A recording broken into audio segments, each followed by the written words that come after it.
శివ కేశవుల మధ్య భేదం అనేది ఉందా? భేదభావం అనేటువంటిది లేదు. పరమాత్మ ఒక్కొక్క కార్యానికి ఒక్కొక్కళ్ళని పెట్టారు. ఒక్కొక్కళ్ళకి 4 పీఠాలని శంకరాచార్యుల వారు స్థాపించలేదు. అవి ఆయన 4 పీఠాలు ఆయన స్థాపించడము జరిగింది. ఆ 4 పీఠాలు స్థాపించడానికి కారణం కూడా ఉంది. కంచిలోని స్థాపించారు అంటే 4 మూలలా కూడా.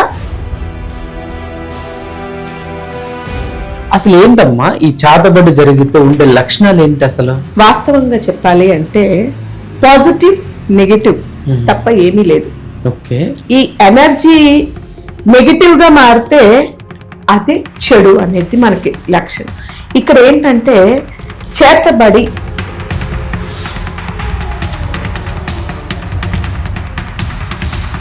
దయ్యాలు అనేవి ఉన్నాయా?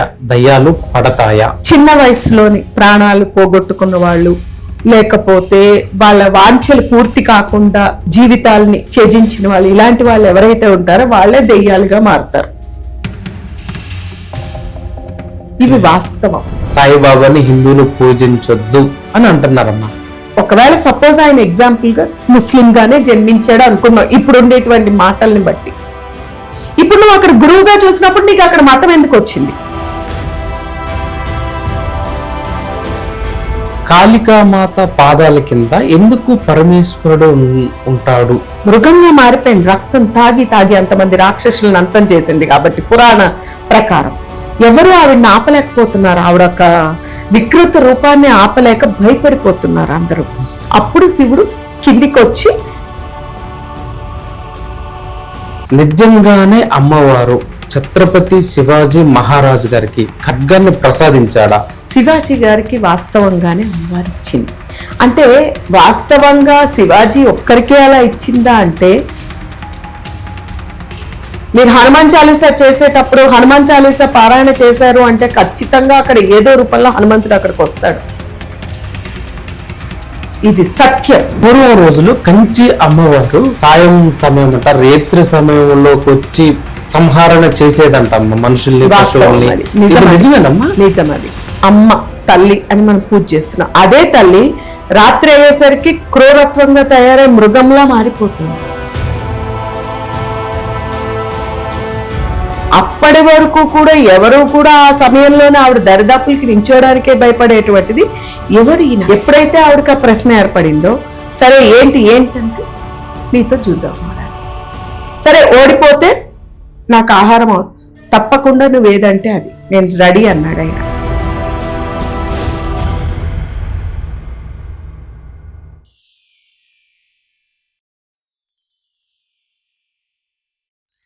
అమ్మ, శివ కేశవుల మధ్య భేదం అనేది ఉందా? ఈ ఇద్దరు ఒకటేనా? ఇద్దరు వేరు వేరా?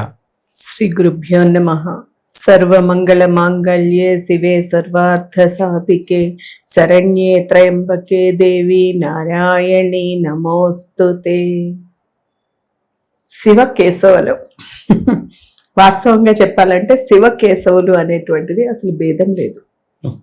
ఇరువురు ఒకటే. భేదభావం అనేటువంటిది లేదు.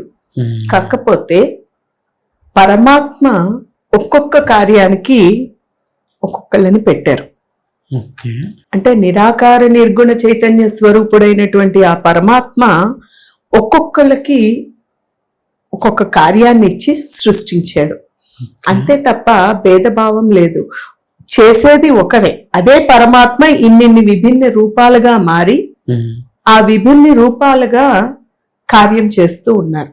అయితే మనలోని ఉండేటువంటి అజ్ఞానంతోని వారి ఇరువురు మధ్యన భేదం పెడుతున్నాం. మనకి స్పష్టంగా వేదంలో కావచ్చు, దేవి భాగవతంలో చాలా స్పష్టంగా చెప్పారు. శివ కేశవుల భేదం అనేది ఎవరైతే చూస్తారో, ఎవరైతే వారి ఇరువురు అభేదులు అనేటువంటి విషయాన్ని తెలుసుకుంటారో వాళ్ళు బాగుంటారు. కానీ భేదం ఉంది అని అనుకున్నారు, వేరు అనుకున్నారు అంటే వాళ్ళు పతనం అవ్వడం తథ్యమని చెప్పారు.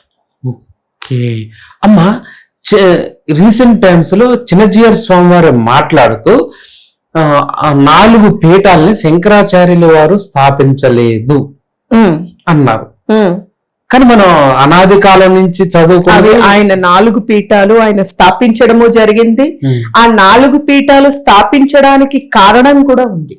ఓకే, కంచిలోని స్థాపించారు అంటే 4 మూలలా కూడా ఆయన 4 పీఠాలని స్థాపించారు. అది వాస్తవం. అయితే చెప్తున్నాను కదా, మనలోని ఉండేటువంటి అజ్ఞానంతోని మనం ఇలా మాట్లాడుతున్నాం అంతే. వారిని మాట్లాడే అంతటి వారం కానే కాదు మనం అసలు. ఎందుకంటే ఆయన ఒక కార్యనిర్వహణ కోసం ఈ భూమికి వచ్చినటువంటి పరమాత్మ స్వరూపం, ఈశ్వర స్వరూపం అని అందరికీ తెలుసు. అందుకే ఆయనని ఈశ్వరుణ్ణి ఆది గురువు అంటే ఆయన జగద్గురువు అన్నారు. ఒక గురువుగా, అలాగే ఒక సన్యాస ఆశ్రమం అనేటువంటిది మొదలవ్వడము అన్ని కూడా ఆయనతోనే మొదలయ్యాయి వాస్తవంగా చెప్పాలి అంటే. ఎందుకు పెట్టారు? ఎందుకంటే ఇందులోని ఉండి మనం అన్ని సాధించలేకపోతాము. కొన్ని కాకపోతే కొన్ని మమతానుబంధాలు అంటూ ఏదో ఒక పాంచభౌతిక దేహం దాల్చిన తర్వాత ప్రతి ఒక్క వాసన ఉంటూ ఉంటుంది. ఇటువంటి వాసనలు ఉండకుండా అన్నిటికీ అతీతంగా ఉండి ఈ యొక్క భూమిని ఉద్ధరించడానికి వచ్చినటువంటి మహానుభావుడు ఆయన శంకరాచార్యులు వారు. అలాగే ఆయన ఆ సమయంలోని కూడా ఇప్పుడు ఎలాగైతే కులమత విభేదాలు ఈ గొడవలు జరుగుతున్నాయో అప్పుడు అదే స్థితి వచ్చినప్పుడే ఆయన దిగి వచ్చారు. పరమాత్ముడు దిగి వచ్చాడు. మనకి చెప్పాడు చూడండి, పరమాత్ముడు మనకి వేదంలోని మనకి పురాణాల్లో అన్నిట్లో చెప్పారు.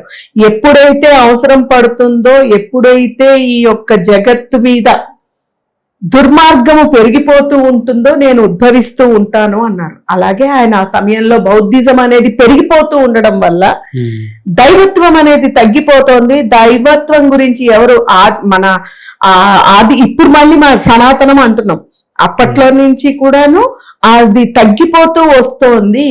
ముందు దీనిని నిర్మూలించాలి అనే ఉద్దేశంతోనే ఆయన దిగి వచ్చినటువంటి స్థితి. తంత్ర శాస్త్రం అనేది ఎక్కువ మంది దానిపైన ఆసక్తి కలిగి ఉంటున్నారు. ఒకటి, తాంత్రిక పూజలు కూడా ఎక్కువ చేపిస్తున్నారమ్మా. అసలు సమాజంలో తంత్రం చేయటం కరెక్టేనా? మంచి పద్ధతేనా? అది చాలా మంచి ప్రశ్న వేశారమ్మా. ఇక్కడ ఇందాక మీరు ఆదిశంకరులు అన్నారు.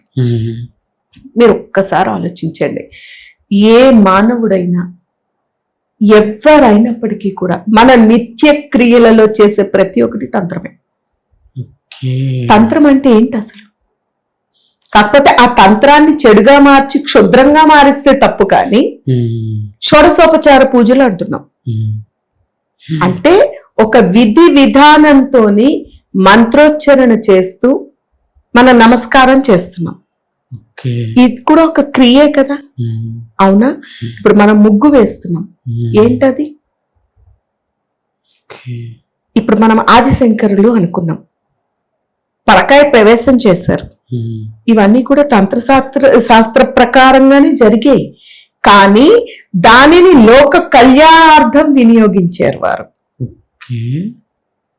ఖచ్చితంగా మంత్ర తంత్ర యంత్ర వీటిలో భేదం ఏమీ లేదు వాస్తవంగా చెప్పాలి అంటే. మంత్రంలో ఎంత శక్తి ఉందో తంత్రం అంటే ఒక ఆకారం కావచ్చు, లేకపోతే ఇంకొకటి ఎక్సెట్రా, మన దేహమే అనుకోవచ్చు. యంత్రం అనేసరికి దేహానికి వస్తుంది. లోపల ఉండేటువంటి మనం చేసేటువంటి క్రియ ఏదైతే ఉందో అదే తంత్రం. ప్రతి క్రియ దాని కింద వచ్చినప్పుడు దానిని చెడు భావంగా పెట్టి క్షుద్రం అనేది ఒకటి ఉంది. అంటే దేవతలని కాకుండా, దైవాంశం కాకుండా రాక్షస అంటే ప్రేతాత్మలని వశం చేసుకోవడము, లేకపోతే శక్తుల్ని వశం చేసుకుని వాటిని వదలడము, ఇలాంటివి ఏదైతే ఉందో అంటే త్వరగా అది కూడా పరశురాములు వారు మొదలు పెట్టారు. అసలు చెప్పాలంటే అది కూడా ఒక లోక కళ్యాణార్థమే మొదలు పెట్టారు. ఒక మంచి కార్య నిమిత్తంగా అప్పట్లోని దేవతలకి అసురులకి వాళ్ళకి మధ్యన జరిగేటువంటి యుద్ధాలలో దేవతలు కోల్పోతున్నటువంటి దేహాలని మళ్ళీ తిరిగి తెప్పించడానికి, అప్పుడు జరిగేటువంటి కార్యాలన్నిటిలోని త్వరగా కొన్ని కావాలి, అది కావాలి అనేటప్పుడు తన శక్తి సరిపోనప్పుడు ఏదో ఒక శక్తి కలిగినటువంటి మహాశక్తివంతమైనటువంటి, ఎప్పుడైతే దేహం దాల్చుతామో కొన్ని లిమిటేషన్స్ ఉంటాయి. ఈ దేహాన్ని వదిలేసినటువంటి సోల్, మనది సోలే, అది సోలే, కాకపోతే అక్కడ దేహం లేదు. ఎటైనా ఏదైనా చేయగలిగేటువంటి శక్తి ఉంటుంది. గురువులందరూ అంతే.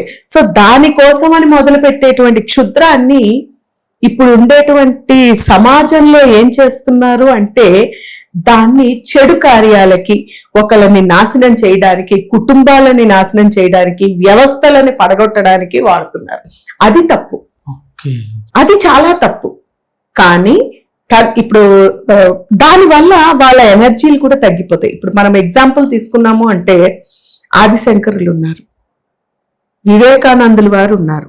మీరు వీళ్ళందరినీ చూడండి, 32 ఏళ్ళు ఈ వయసులోనే దేహాలను వదిలేశారు. కారణం ఏమిటి? వారిలోని ఉండేటువంటి ఆ యొక్క తపోశక్తి ఏదైతే వాళ్ళు సంపాదించారో ఆ శక్తిని నలుగురికి పంచారో, దేశం కోసము, ప్రజల కోసము, ప్రజల శ్రేయస్సు కోసము వాళ్ళ యొక్క ఎనర్జీ లెవెల్ శక్తి ఏదైతే ఉందో అది అందరికీ పంచారు. వారు పంచిన కారణంగానే వారు దేహాన్ని వదిలేయాల్సి వచ్చింది. ఎందుకంటే వాళ్ళలో ఉండేటువంటి శక్తి క్షీణించిపోయింది. ఆ శక్తి క్షీణించడంతోనే దేహాలు వదిలేశారు. మంచి సోల్స్, మంచి ఆత్మలు ఎప్పుడూ కూడా 10 మంది కోసం, శ్రేయస్సు కోసం బ్రతికెత్తు అంటే జన్మతః వారు భగవత్ కృపతోని, కారణంతోని జన్మించిన వాళ్ళందరూ కూడా వాళ్ళని వాళ్ళు తెలుసుకుని ముందు నుంచే సాధనలో ఉండేటువంటి వారు. వివేకానందుల వారు కావచ్చు, రామకృష్ణ పరమహంసుల వారు కావచ్చు, వీళ్ళందరూ కూడా చిన్న వయసులోని ప్రాణాలు త్యాగం చేసిన వాళ్ళే. ప్రాణాలు ఎందుకు త్యాగం అయ్యాయి అంటే వాళ్ళ తపోశక్తి మొత్తము లోక కళ్యాణార్థమే వినియోగించారు. అలా దేహాల్ని వదిలేరు. అది కారణం. తంత్రం దానివల్ల తప్పు అంటే చెడుగా వాడితే ప్రతిదీ తప్పే, తీసుకునే విధానం ఉంటుంది అంతే. అమ్మ, ఈ రోజు కాలంలో చాలా మంది చెప్తుంటారు మాకు చేతబడి చేశారు అని అంటుంటారమ్మా. అది ఎంతవరకు నిజమా యథార్థమా సెకండరీ. అసలు ఏంటమ్మా ఈ చేతబడి జరిగితే ఉండే లక్షణాలు ఏంటి అసలు? చేతబడులు మంచి ప్రశ్న. వాస్తవంగా చెప్పాలి అంటే పాజిటివ్, నెగటివ్ తప్ప ఏమీ లేదు. ఉన్నదంతా పాజిటివ్ ఎనర్జీ, నెగటివ్ ఎనర్జీ. ఇది కూడా మనం దైవం అంటున్నాం, ఇది కూడా దైవమే అంటాం. ఈ ఎనర్జీ నెగటివ్ గా మారితే అది చెడు అనేది మనకి లక్షణం. ఇక్కడ ఏంటంటే చేతబడి, దీని అర్థం ఏంటంటే అమ్మా రాగద్వేషాలు. మానవుడు ఈ రోజుల్లో అందులో ఇప్పుడు మరీ విపరీతం అయిపోయింది. ఒకళ్ళని చూసి ఒకళ్ళు ఓర్వలేకపోవడము. అంటే ఏవైతే వదలాలో కామ, క్రోధ, లోభ, మద, మాత్సర్యాలతోనే ఇవన్నీ ఏర్పడుతూ ఉంటాయి. నాకంట పక్కవాడు బాగా ఎదిగిపోతున్నాడు, లేకపోతే నన్ను ఒక మాట అన్నాడు, వాడు మాట అన్నాడు కాబట్టి నేను ప్రతి చర్య నేను తీసుకోవాలి, వాడిని ఇంకో మాట అనేస్తే నాకు తీరిపోతుంది అనుకుంటాం. లేకపోతే వాడు ఒక దెబ్బ కొట్టాడంటే మనం 10 దెబ్బలు వేసేయాలి. లేకపోతే వాడు కొంచెం నాకంటే బాగుపడ్డాడంటే వాడు ఏం చేయకుండా బాగుపడిపోయాడు, వాడిని తొక్కేయాలి, నేనే బాగుపడాలి. ఇది ఎక్కడ వస్తుంది? నేను అనేటువంటి దాంతో పాజిటివ్ కాస్త నెగిటివ్ లోకి వెళుతున్నారు. దీనివల్ల ఏం చేస్తున్నారు? ఇందాక మీరు అన్నట్టు ఏంటంటే ఈ తంత్రం తెలిసిన వాళ్ళు ఈ తెలిసిన వాళ్ళ దగ్గరికి వెళుతున్నారు. కాలమాన పరిస్థితులు అనాలో అర్థం కావడం లేదు. లేక అంటే ఈ రోజుల్లో ఏంటంటే ప్రతి ఒక్కరికి ధనమే ప్రాధాన్యత అయిపోయింది. నీ దగ్గర ఏం విద్య ఉంది, లేకపోతే నువ్వు ఎంత మంచివాడివి చెడ్డవాడివి అనేది ఎవరు చూడట్లేదు, నువ్వు ఎలా ఎదిగేవు అనేది చూడట్లేదు, ఎదిగితే చాలు అనేటిని చూస్తున్నారు. సో కాస్త భగవద్ అనుగ్రహాన్ని పొంది సాధనలో ఉండేటువంటి వీరు కూడా అలాగే తయారయ్యి ధనాకర్షికులై ధనాన్ని చూపించి నేను నీకు ఇంత ధనం ఇస్తా, నువ్వు వాళ్ళని ఏదో ఒకటి చేసే అనేసరికి వాళ్ళ మీద వీళ్ళు పూజలు చేయడం, ఇలాంటివి చేయడంతోనే ఎఫెక్ట్ పడుతుంది. అది వాస్తవంగా జరుగుతుంది. ఓకే, మనకి చేతబడి జరిగితే మనకి ఏంటమ్మా ఏమేమి అంటే మనం ముందుగానే గుర్తించి జాగ్రత్తలు తీసుకోవడానికి ఆప్షన్స్ ఉంటాయి? అంటే ఇలా ఇలా జరుగుతుంటే మనం గుర్తించవచ్చు. ఒక్కటి గుర్తుపెట్టుకోండి, ఈ చేతబడులు ఇలాంటివన్నీ ఎప్పుడు జరుగుతాయంటే నేను సింపుల్ అంటే ఈ లౌకిక ప్రపంచంతో కంపేర్ చేసి నేను చెప్తా. ఇప్పుడు అనారోగ్యం వచ్చింది లేదా ఫీవర్ వచ్చింది ఏదో అంటాం మనం. ఫీవర్ కావచ్చు లేదా ఏదైనా పెద్ద పెద్ద అనారోగ్యాలు అనుకుందాం. ఈ అనారోగ్యం ఎప్పుడు వస్తుంది? మనకి సపోజ్ ఈ మధ్య కాలంలోని కరోనా అనుకుందాం. అవును, మొన్న ఈ మధ్యనే జరిగింది కరోనా. కరోనాతో చాలా మంది ప్రాణాలు పోగొట్టుకున్న వాళ్ళు ఉన్నారు, అలాగే చాలా మంది దాని ఎఫెక్ట్ అయిన వాళ్ళు ఉన్నారు. కొంతమంది ముసలి వయసులోను కూడా, ఐ మీన్ ఏజ్డ్ పర్సన్స్ కూడా ఏం కాలేదు. దీని అర్థం ఏంటంటే when you are strong, will power strong, బాడీలోని ఉండేటువంటి రెసిస్టెన్స్ పవర్ తగ్గిపోయింది అంటే ప్రతి చిన్నది కూడా ఎఫెక్ట్ ఇస్తూ ఉంటుంది. ఇప్పుడు చూడండి, అనారోగ్యంతో బాధపడే వాళ్ళందరికీ మీరు ఇది అడ్డు పెట్టుకోండి, మీకు ఎవరిది కూడా ఎఫెక్ట్ అవ్వకూడదు, బయటికి వెళ్ళకూడదు, ఇంట్లోకి వెళ్ళకూడదు, వేరే వాళ్ళ దగ్గర దూరం ఉండాలి, మీకు సైడ్ ఎఫెక్ట్స్ బాగా ఎఫెక్ట్స్ వస్తాయంటారు. ఎందుకంటే వాళ్ళలోని ఉండేటువంటి రెసిస్టెంట్ పవర్ తగ్గిపోతుంది. ఆ రెసిస్టెన్స్ పవర్ ఎప్పుడైతే తగ్గుతుందో ఈ బ్యాక్టీరియా కావచ్చు, ఈ చెడు ఎఫెక్ట్ ఇవ్వడానికి అవుతుంది. ఎప్పుడైతే రెసిస్టెన్స్ స్ట్రాంగ్ గా ఉందో మీకు ఎంత పెద్దదైనా కూడా ఎఫెక్ట్ ఇవ్వదు. ఇప్పుడు ఇది కూడా అంతే. విల్ పవర్ అనేటువంటిది ఎప్పుడైతే స్ట్రాంగ్ గా ఉంటుందో ఎంత ఏమి చేద్దామన్నా ఎవరు ఏం చేయలేరు. ఈ విల్ పవర్ ఏంటి? Positive energy. పాజిటివ్ ఎనర్జీ ఏంటి? దైవీ శక్తి. ఎప్పుడైతే అలా అని ఎఫెక్ట్ పడకుండా ఉంటుందా అంటే లైట్ గా ఒక మూమెంట్, పెద్ద బండరాయి వేసి చంపేద్దాం అనుకున్నా కూడా చిన్న రాయి, చిన్న దెబ్బతోని పక్కకు తగిలినట్టు ఇలా జరుగుతుంది. సో గుర్తించగలమా అంటే మనకి ప్రకృతికి మించింది వేరే ఏం లేదు. మనం కొన్ని ఇళ్లలో చూస్తూ ఉంటాం, ఇల్లు కావచ్చు ఎక్కడైనా కావచ్చు, చెట్లు మనకేంటంటే ప్రకృతి పరంగా ఆకర్షించేటివి చెట్లు, ముఖ్యంగా దేవతా శక్తిలో కలిగినటువంటి చెట్లు ఉన్నాయి. తులసి చెట్టు ఉన్నట్టుండి చెట్టు ఎండిపోవడం జరిగిపోతుంది, చెట్టు నిద్రించడం. లేకపోతే సపోజ్ ఇంట్లోని ఎప్పుడు చూసినా అప్పటి వరకు ఎప్పుడు ఆనందంగా ప్రశాంతంగా ఉండేటువంటి మిస్అండర్స్టాండింగ్స్ విపరీతంగా రావడము, ఇంట్లో ఊరికే గొడవలు అవుతూ ఉండడము, లేకపోతే ఇంట్లో చికాకు అవుతూ ఉండడము, అతిగా నిద్రపోవడము, ఇలాంటివన్నీ వస్తూ ఉంటాయి. అప్పుడు మనం గుర్తించగలుగుతాము ఏదో నెగిటివ్ ఎనర్జీ మనకి దెబ్బ కొడుతోంది అనేది. ఇవన్నీ సిమ్టమ్సే. అలాగే కొంతమంది ఇంటి ముందు గుమ్మడికాయలు పెడుతూ ఉంటారు. గుమ్మడికాయ పెడతాం ఇంటి ముందు. కొంతమంది ఏంటి, చాలా మంది మన సాంప్రదాయాల్లో గుమ్మడికాయ పెడతాం. దానంతటా అది త్వరగానే కుళ్ళిపోయి కంపు కొట్టేయడము, ఎండిపోతే కాదు కుళ్ళిపోతుంది. కొంతమంది ఏంటంటే ఇట్లా దైవ ఉపాసకుల దగ్గరికి వాళ్ళ దగ్గరికి వెళ్ళి, లేకపోతే హనుమంతుడి దగ్గరికి వెళ్ళి నిమ్మకాయలు తెచ్చుకోవడం ఇలాంటివి తెస్తూ ఉంటారు. అవి కూడా కుళ్ళిపోతూ ఉంటాయి ఫాస్ట్ గా. ఇవన్నీ కూడా అవే లక్షణాలు. అమ్మా, ఈ రోజుల్లో ఈ చాతబడి పేరు మీద పెద్ద బిజినెస్ జరుగుతుందమ్మా. అవును. అది ఏంటంటే లక్షలు ఇప్పుడు చాలా మంది ఆర్థికంగా చిన్న కుటుంబాల వాళ్ళకి ఇట్లాంటిది జరిగిందని వాళ్ళకి అర్థమైతే, అంటే తక్కువ ఖర్చుతో మనం తీసుకోవడానికి తీసేసుకొని అందులోంచి బయటపడటానికి ఏమన్నా అవకాశం ఉందా మనకి? కొంచెం కాదు, చాలా అవసరం, చాలా అవకాశాలు ఉంటాయి. ఎలా అంటే లక్షలే అన్నిటికీ తీసుకోక్కర్లే. ఇప్పుడు ఏం చేస్తున్నారంటే, ఇప్పుడు మీరే చెప్పారు బిజినెస్ అయిపోయింది. చిన్న తాంత్రికలు అవి నేర్చుకునేటువంటి వాళ్ళు ఏంటంటే పూర్తి అవగాహన లేకుండా సింపుల్ గా అయిపోయేది కూడా చెయ్యకుండా వాళ్ళ ధనార్జన కోసం అక్కడ ఖర్చు అయ్యేది 10 రూపాయలే, కానీ వీళ్ళు విపరీతమైనటువంటి డబ్బు వసూలు చేసే, ఎందుకంటే అవతల వాళ్ళ యొక్క భయాన్ని వీళ్ళు క్యాష్ చేసుకుంటున్నారు. జరుగుతున్నది అదే. సో అదేమీ లేదు, ఒక చిన్న కాకపోతే ఏంటంటే చేసేటువంటి వాళ్ళు కూడా జాగ్రత్త తీసుకోవాలి. ఇప్పుడు సపోజ్ నా గురించి మీరు చేస్తున్నారు అనుకుందాం, మీకు కూడా ఉంది ఆ శక్తి, ప్రతి ఒక్కరు చేయగలుగుతారు. దైవాన్ని మించింది ఏదీ లేదు. ఫస్ట్ ఆఫ్ ఆల్ ఏ దానికైనా ఏవైనా కూడా దైవం నుంచి వచ్చినవే. ఇది ఫస్ట్ గుర్తు పెట్టుకోవాలి ఎవరైనా కూడా.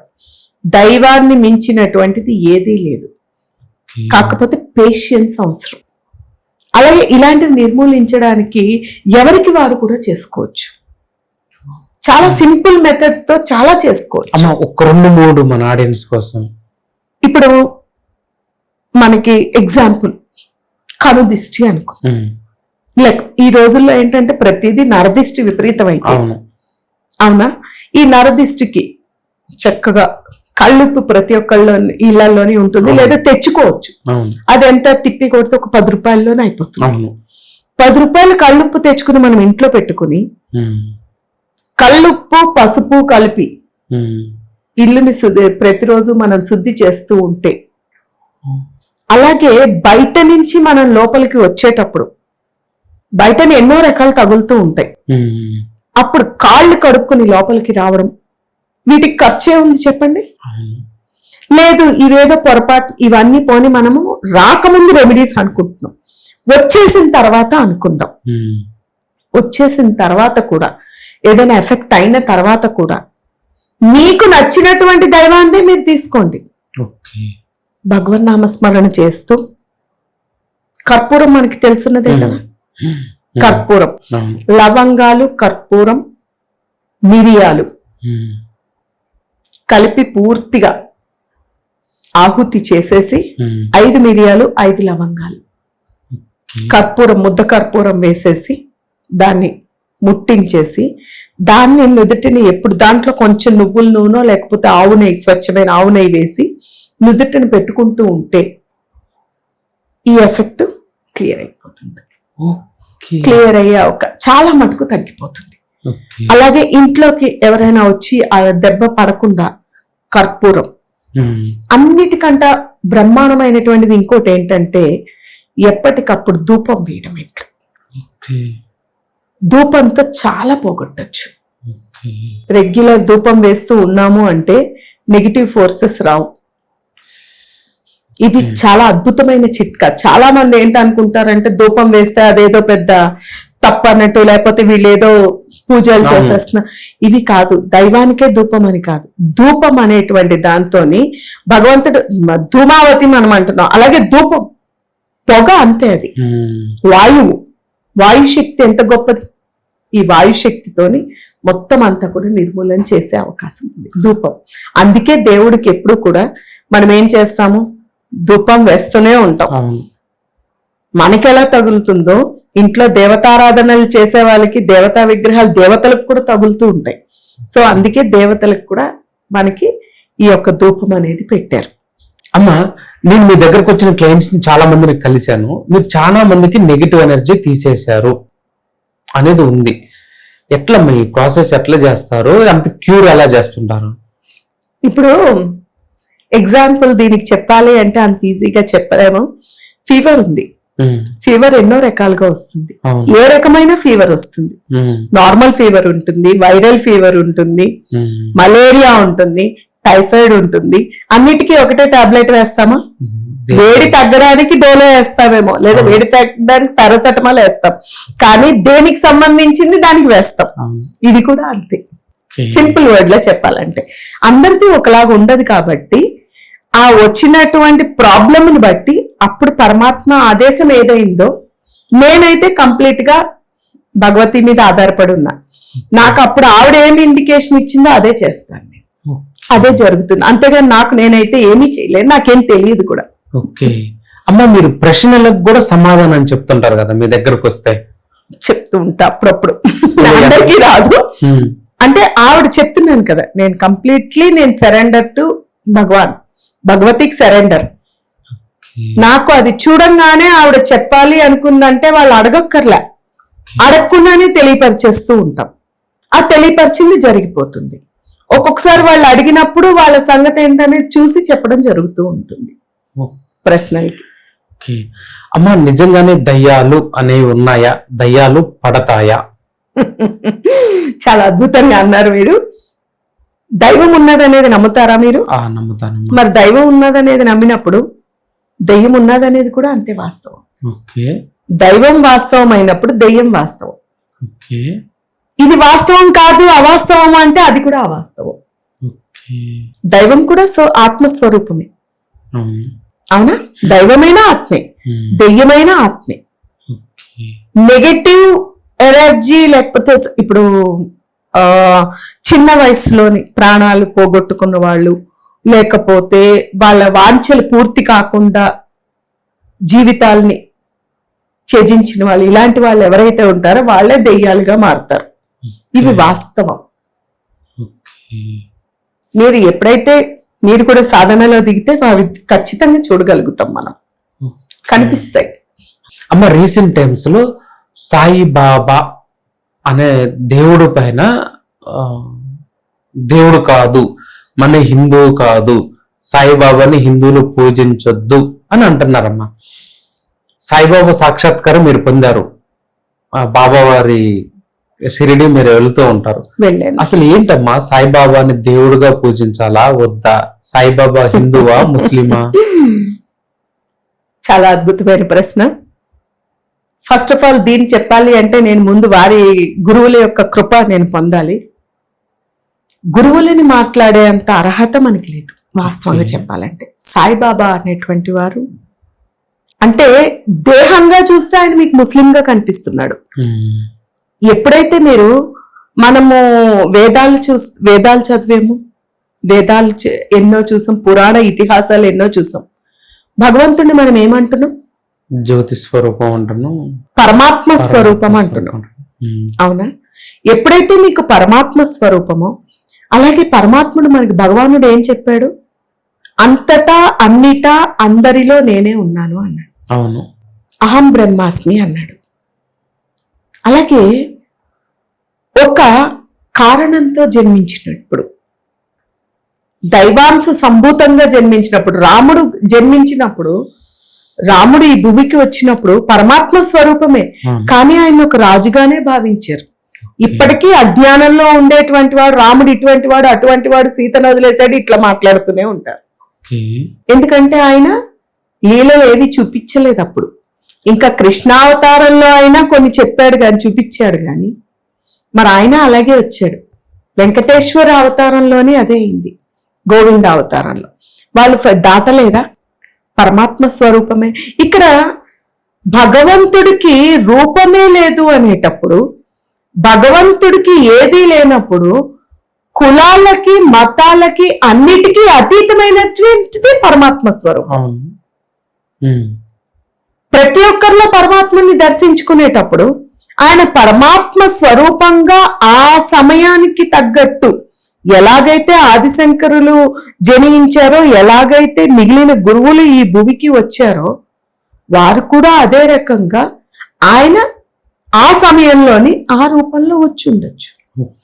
మనము సాయిబాబాగా ఆ రూపంగా మనం ఆయనను చూసినట్టయితే మనం ఆయన గురించి మాట్లాడచ్చు. మాట్లాడుతున్నారు.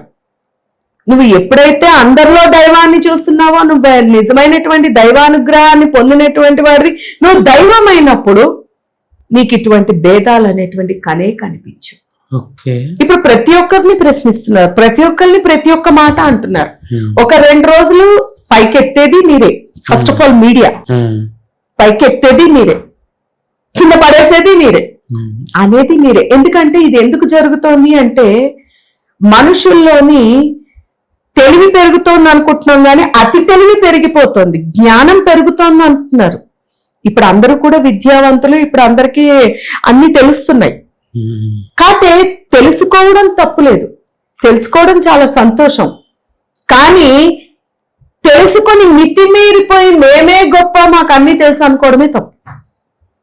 ఇదే జరుగుతుంది సాయిబాబా విషయంలో కూడా. నాకు సాయిబాబా, ఇప్పుడు నాకు ఎగ్జాంపుల్, నన్ను అడిగారు మీరు, నాకు స్త్రీ రూపంలో, అమ్మ రూపంలోనే నాకు అక్కడ దర్శనం, నాకు 3 రోజులు నాతో ఉన్నాడు ఆయన. ఇప్పుడు నేనేమనుకోవాలి? అది కూడా హిందూ స్త్రీగానే ఉన్నాడు. మరి నేను హిందూ స్త్రీ ఆయన హిందూ అనుకోవాలా, ముస్లిం అనుకోవాలా? ఒక గురువుకి మతాన్ని మనం ఎలా అంట కడతాము? ఒకవేళ సపోజ్ ఆయన ఎగ్జాంపుల్ గా ముస్లిం గానే జన్మించాడు అనుకున్నావు, ఇప్పుడు ఉండేటువంటి మాటల్ని బట్టి. ఇప్పుడు నువ్వు అక్కడ గురువుగా చూసినప్పుడు నీకు అక్కడ మతం ఎందుకు వచ్చింది? నువ్వు ఆయన ద్వారా ఏమంటారు, ఎంతో కృతజ్ఞత పొంది, ఎంతో అనుగ్రహాన్ని పొంది, నువ్వు ఫలితాన్ని పొందినప్పుడు నువ్వు అంతవరకు ఉంచుకుంటే బాగుంటుంది. కానీ భగవద్ అనుగ్రహానికి ఇప్పుడు మీరు నాకు చెప్పండి, నేను అడిగే ఒక ప్రశ్నకు మీరు చెప్పండి, భగవంతుని కృప కావాలి అంటే వేదాలు లేకపోతే పాండిత్యం ఇవన్నీ కావాలా? చెప్పండి. దీన్ని నిర్మలమైన భక్తి చాలు. ఎంతో మంది మహానుభావులు ఏమీ తెలియకుండా కూడా మహానుభావులు అయ్యారు. ఎలా అయ్యారు? వాళ్ళు భగవత్ కృపకి పాత్రులయ్యారు. కాబట్టి ఆ భగవత్ కృపని పొందడానికి మనం ప్రయత్నిద్దాం గాని ఇటువంటివి పెట్టుకొని గురువుల్ని ప్రశ్నించి గురువుల్ని అని మనం ఇంకొంచెం అతపాతాళానికి దిగిపోతున్నాం. నా దృష్టిలో మీకు అందరికీ సాయిబాబా షిరిడీలో ఉంటాడు, షిరిడీ వాసుడు అన్నట్టు మీకు అనిపించవచ్చు. నా దృష్టిలో అది కాదు. నా దృష్టిలో ఆ జగన్మాత అయినటువంటి ఆదిశక్తి ఆయనే ఇప్పుడు ఉండేటువంటి వాళ్ళు ఆయన, సర్వం ఒకటే. నాలో ఉన్నది తానే, తానులో ఉన్నది నేనే, అందరూ ఒకటే. నాకు వేరు భావం లేదు. ఎందుకంటే నాకు ఇలాంటివి అనుభవాలు కూడా జరిగాయి. నేను అనుభూతి చెందకుండా ఒక్క మాట కూడా మాట్లాడను. ఆయన ఒక కారణ జన్ముడు, అవతార పురుషుడు, అంతే. ఓకే అమ్మా, సాయిబాబా వారి అవతారమే పుట్టపర్తి సత్యసాయి బాబా వారు కూడా అంటున్నారు. ఇది మీరు ఏకీభవిస్తారా? నేనైతే ఏకీభవిస్తాను. ఎందుకంటే ఇప్పుడు చాలా మంది వాదిస్తున్నారు కూడా. ఏంటంటే వాళ్ళు మళ్ళీ పుట్టారా, వాళ్ళు ఇదే అదే అని. రామావతారం వేరు, కృష్ణ, దీనికి కూడా కొన్ని వాదనలు కూడా వినిపిస్తున్నాయి. వీళ్ళు ఎలా అవుతారు, వాళ్ళు ఎలా అవుతారు అనేసి. మనం అలా అనుకున్నట్టయితే సపోజ్ ఒక గృహాన్ని తీసుకుందాం, ఎగ్జాంపుల్ తీసుకుందాం. గృహాన్ని తీసుకున్నట్టయితే మా తాత మళ్ళీ పుట్టాడు, లేదా మా నాన్న మరణించిన వాళ్ళు మళ్ళీ పుట్టారు అంటున్నాం. ఒక సోల్ ఎప్పటికీ కూడా స్టాండర్డ్ గా ఉంటుంది. ఒక్క మాట ఇక్కడ గుర్తు పెట్టుకోవాల్సింది ఏంటంటే ఆత్మస్వరూపము. మనందరం ఆత్మస్వరూపమే. ఒక ఆత్మ మళ్ళీ జన్మ ఎత్తుతోందని మళ్ళీ మనమే చెప్తున్నాం. ఎప్పుడైతే ఒక ఆత్మ మళ్ళీ జన్మను ఎత్తుతోందో మరి ఇది కాదని ఎలా మాట్లాడతారో? అదే ఆత్మ అప్పుడు దేహాన్ని వదిలింది, ఇప్పుడు మళ్ళీ ఎత్తింది. వాస్తవమా అవాస్తవమా? మరి ఇది ఎందుకు గ్రహించలేకపోతున్నారు జనులు? ఆధ్యాత్మికంగా ఆలోచించినప్పుడు మీకు కరెక్ట్ ఆన్సర్స్ వస్తాయి. వాదన పెట్టుకుంటేనే చాలా ప్రాబ్లం అవుతుంది దీనికి. కానీ అలానే తర్కశాస్త్రం కూడా ఉంది మనకి. తర్కంలోనే అన్ని నిజాలు బయటకు వస్తాయి కూడా. సో సోల్ ప్రకారం చూస్తే అంతే అవుతుంది. అలా నేను నమ్మానని నా యొక్క నమ్మకాన్ని నేను ఇంకొకరి మీద రుద్దను. ఎవరి అభిప్రాయం వాళ్ళది, ఎవరైతే వాళ్ళది. నా దృష్టిలో అయితే సేమ్. ఓకే అమ్మా, ఎప్పటి నుంచో చాలా మంది హిందువులకున్న డౌట్ అమ్మేది, కాళికామాత పాదాల కింద ఎందుకు పరమేశ్వరుడు ఉంటాడు? దీంట్లో ఉన్న అంతర్యం ఏంటమ్మా? ఇది అంటే కథ రూపంలో చూసిన, పురాణాల ప్రకారం చూసిన కాళీమాత రక్తబీజుడు లాంటి ఒక రాక్షసుల్ని అంతం చేసిన తర్వాత ఆ రక్తదాహం తీరక తీవ్రమైనటువంటి ఆ ఉగ్ర రూపంతోని, అంటే తనని తాను ఆ యొక్క మైమర్చిపోయింది, మృగంలా మారిపోయింది ఇంకా ఆవిడ. ఎందుకంటే ఆ రక్తాన్ని తాగి రక్తం ఎవరు తాగుతారు? మృగాలు మాత్రమే తాగుతాయి. సో ఆవిడలో నుండేటువంటి ముముక్షత్వం కాస్త మృగంగా మారిపోయింది. రక్తం తాగి అంతమంది రాక్షసులను అంతం చేసింది కాబట్టి పురాణ ప్రకారం ఎవరు ఆవిడని ఆపలేకపోతున్నారు. ఆవిడ ఒక వికృత రూపాన్ని ఆపలేక భయపడిపోతున్నారు అందరూ. అప్పుడు శివుడు కిందికి వచ్చి దాన్ని బట్టి ఆపాడు అనేటువంటిది పురాణ ప్రకారం. కానీ మనం దీంట్లోని అంతరార్థం తెలుసుకున్నట్టయితే అక్కడ ఖాళీ రూపంగా కనిపిస్తున్నటువంటిది జీవుడు. ఈ జీవుడు ఏంటి ఇక్కడ? ఎవరైతే తప్పు మార్గానికి వెళ్ళి మృగంగా మారిపోతున్నారు. ఎందుకంటే మూర్ఖత్వం పెరిగిపోయి, రాక్షస గుణాలు పెరిగిపోయి, చెడు పనులు చేసేటప్పుడు మృగం అయిపోతున్నాడు. మంచి చేస్తే దైవం అవుతాడు. ఇప్పుడు సాత్విక ఆహారం తీసుకున్న వాళ్ళని, సాత్వికంగా ఉండేటి వాళ్ళని మనం ఏమంటున్నాము? దండం పెడుతున్నాం. అదే సాత్విక ఆహారం తీసుకోకుండా మీరు మాంసాహారం తీసుకునే వాళ్ళు, విపరీతంగా మాంసాహారాన్ని మనము ఇక్కడ మతాలు కులాలు ఎత్తకూడదు. కానీ మనం వేరే కొంతమంది బాగా విపరీతంగా నాన్ వెజ్ ప్రీతికరంగా, లేకపోతే ఆహారాన్ని బట్టే వస్తుంది ఇది. ఉప్పు కారాలు విపరీతంగా ఇట్లాంటివి తినేటప్పటికి వాళ్ళల్లోని భావన కూడా వాళ్ళ ఆలోచన విధానం కావచ్చు, భావన కూడా చాలా ఘోరంగా ఉంటుంది, ఓకే. క్రూరత్వంగా వస్తూ ఉంటుంది. ఇలాంటి క్రూరత్వంతో కూడుకున్నటువంటిది అక్కడ. అయితే అక్కడ శివుడు ఇక్కడ పడ్డాడు కాళికామాతకి అని అంటున్నారు. ఆయన పక్కన కూడా చెయ్యొచ్చు, నించుని కూడా ఆవిడని కంట్రోల్ చేయగలడు. ఎందుకంటే భర్తని చూడంగానే ఏ భార్య అయినా కంట్రోల్, కానీ ఆవిడ అది కూడా తప్పిపోయింది. ఇక్కడ అక్కడ కాళికగా నించున్నటువంటిది మృగంగా మారినటువంటి జీవుడైతే, పరమాత్మగా ఈశ్వరుడు ఇక్కడ కింద పడట్లేదు. మానవుడు అక్కడ ఏంటంటే పడ్డట్టు మనకి అక్కడ పురాణాల ప్రకారం ఆవిడ ప్రకారం కనిపిస్తుంది, కానీ తనలోనికి ప్రవేశించి కట్టి పడేసి నీవు తప్పు చేస్తున్నావు మృగత్వం అంటే అక్కడ వచ్చేటువంటి సమస్య పెద్ద దెబ్బ పడుతోంది అంటూ ఉంటాం కదా మనము. ఆ దెబ్బ పడడం ఏదైతే ఉందో, లేదా ఒక పెద్ద బయటికి తేరుకోలేనటువంటి దెబ్బ పడడం ఏదైతే ఉందో, అదే పరమాత్ముడు ఆ రకంగా వచ్చి అడ్డుకోడు. మృగంగా మారినటువంటి వాడిని మళ్ళీ మారు అనడానికి నిదర్శనం అది. అదే వాస్తవం. అంత తగ్గించడం అని కూడా పూర్తిగా క్లోజ్ చేస్తున్నా. అక్కడ ఆవిడని పూర్తిగా ఎప్పుడైతే మళ్ళీ ఆయన చేయలేదు. అక్కడ చూడండి, కాళికావతారంలో అయినా ఆయనేం చెప్పలేదు. ఎప్పుడైతే తన యొక్క పాదం పరమాత్ముడి మీద పడిందో, అంటే ఈశ్వరుడు తన భర్త మీద పడిందో, ఆ స్పర్శతో తనలోనే తనకి మార్పు కలిగింది. నేను తప్పు చేస్తున్నాను కదా అని అంత ఉగ్రంగా ఉన్నవాడ శాంతించిపోయింది. పరమాత్మ శక్తి అటువంటిది. ఓకే అమ్మా, ఈ కాళికామాతని అందరూ పూజించవచ్చా? కాళికామాత అంటే ఇక్కడ కాళి అంటే ఏంటంటే కాలం. వాస్తవంగా చెప్పాలంటే కాళి అంటే ఏం లే, కాళీయుడు అంటున్నాం అంటే ఏంటి? అక్కడ కాళీయ మర్దన, అందు మీద ఎవరు నృత్యం చేశారు? కృష్ణుడు. అంటే ఇక్కడ కాళీయుడు అంటే సర్పము, ఒక ఉగ్ర రూపంలో దాల్చినటువంటి ఆ కాళీయుడి మీద ఆయన శాంతింపజేశాడు. అదే కాళీ అవతారంలో ఇందాక మీరు అడిగిన ప్రశ్న ప్రకారము కిందికి వచ్చి పరమాత్ముడు ఎలా అయినా అక్కడ శాంతింపజేయడం. అంటే ఎప్పుడైతే కాళీ అంటే కాలం వికృత రూపం దాలుస్తుందో, వికృతంగా అంటే ఇక్కడ కాళీమాతని ఎలా చేస్తున్నారు, ఆవిడ అంత అద్భుతమైనటువంటి అనుగ్రహం ఇచ్చేటువంటి దేవత ఇంకొకళ్ళు లేరు నిజంగా చెప్పాలంటే. కాళీమాత అంత గొప్ప శక్తివంతురాలు, ఆవిడ అనుగ్రహం అంత బ్రహ్మాండంగా ఉంటుంది. కానీ దాన్ని ఏంటంటే వికృత రూపంలో తీస్తున్నారు. భగవంతి ఎలా అయినా ప్రసన్నం చేసుకోవచ్చు. ఇప్పుడు నేనున్నాను, నన్ను మీరు ప్రసన్నం చేసుకోవాలంటే నాకు మంచి ఆహారం పెట్టి, నాతో స్నేహం చేసి, మంచి మంచి ఫుడ్ పెట్టి, ఏదో సాత్వికంగా పెడితే నేను సాత్వికంగానే ఉంటాను. మీరు చెడుగా తింటూ ఉండేటప్పుడు మీరు నాకు చెడు పెడుతూ ఉన్నారు అనుకోండి, సపోజ్ రక్తాలు ఇలాంటివి లేదా చెడు చేయడాలు ఇలాంటివి చేయించేటప్పుడు నాకు కూడా అది చేశారు అనుకోండి, ఈ స్నేహభావంతో నేను కూడా అలాగే మారుతాను. దేవత కూడా అంతే.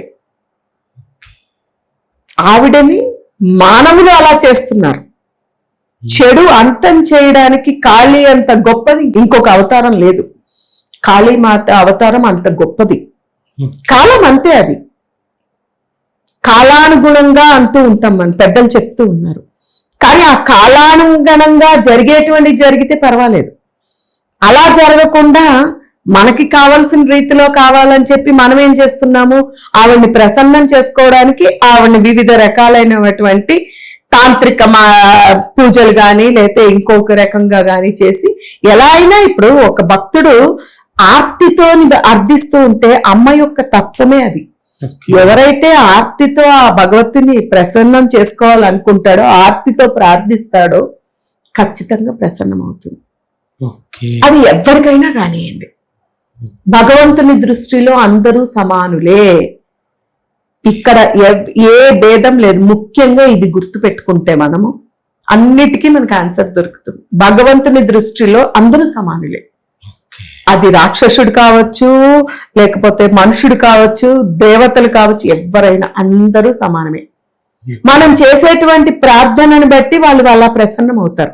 అందుకే కదా మనం పురాణాల్లో చూస్తున్నాం, ఈశ్వరుడు ప్రసన్నమై వాళ్ళకి ఎంతో మంది రాక్షసులకి అనుగ్రహాలను ఇచ్చి వాళ్ళ కోరుకున్నటువంటి సిద్ధుల్ని ఇచ్చారు. కానీ వాళ్ళు రాక్షసులు కాబట్టి వాళ్ళు పొందినటువంటి భగవద్ అనుగ్రహాన్ని వాళ్ళ చెడ్డవాడి నెత్తి మీద ఎవరు చేపెట్టక్కర్లేదంట, వాడికి వాడే పెట్టుకుంటాడు. ఇది కూడా అంతే. భగవతి అందరికీ సమానమే, అందరికీ అదే విధంగా అనుగ్రహాన్ని ఇస్తుంది. కానీ ఆ ఇచ్చినటువంటి అనుగ్రహాన్ని దుర్వినియోగం చేసుకుని మానవుడు చెడుతున్నాడు అక్కడ. దేవత ఎప్పుడు అలాగే ఉంటుంది. ఆవిడెంతో ప్రసన్నురాలు. అమ్మ, ఎప్పటి నుంచో ఉన్న డౌట్ ఇది. నిజంగానే అమ్మవారు ఛత్రపతి శివాజీ మహారాజు గారికి ఖడ్గాన్ని ప్రసాదించాడా? అంటే ఇది నిజంగా జరిగిందా? శివాజీ గారికి కలలో ఇలా జరిగిందంటారా? ఇది చాలా అద్భుతమైన ప్రశ్న. శివాజీ గారికి వాస్తవంగానే అమ్మవారు ఇచ్చింది.